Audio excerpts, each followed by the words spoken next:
400 000 nouveaux cas dépistés par an en France, selon une estimation de l'Institut national du cancer.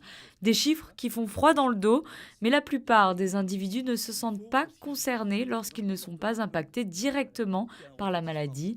La 13e édition de la Biennale monégasque de cancérologie a donc choisi cette fois-ci de proposer à des lycéens de la Principauté une discussion pour briser les tabous sur cette maladie. La difficulté, c'est de faire passer des messages qui auront des fois une connotation qui est difficile à entendre à cet âge-là, parce qu'évidemment, puisqu'on est tous passés, on est invincible à cet âge-là. Donc entendre des messages pour dire qu'il faut peut-être modifier leur comportement, ça, évidemment, ça va passer au-delà. Mais je crois que c'est pas.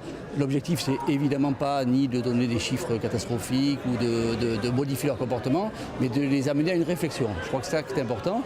Et le cancer étant malheureusement un enjeu de santé publique fondamental, je crois qu'il n'est jamais trop tôt pour entendre quelques informations, même si on sait très bien. On a vécu ça avec l'infection VIH il y a plus des années où on allait dans les collèges, notamment ici, et le message passe petit à petit. Est-ce que le sommeil peut avoir le manque de sommeil peut avoir un impact sur le risque d'augmentation de cancer? Les questions fusées, tous semblaient finalement sensibles à ce sujet. L'objectif était avant tout de prévenir et faire passer un message. Qu'est-ce qu'on peut faire, nous, en leur transmettant quelques informations? Et qu'est-ce qu'on peut faire? Ça veut dire, est-ce qu'on a identifié des facteurs de risque? On en connaît évidemment quelques-uns.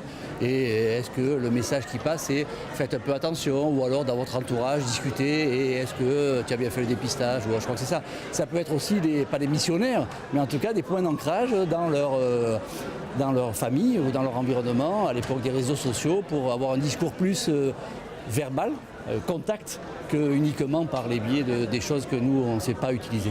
Un tiers à 40% des cancers pourraient être évités par un comportement adapté. Et un cancer pris en charge rapidement permet un meilleur traitement. Il est donc essentiel de rappeler l'importance du dépistage, et ce, dès le plus jeune âge.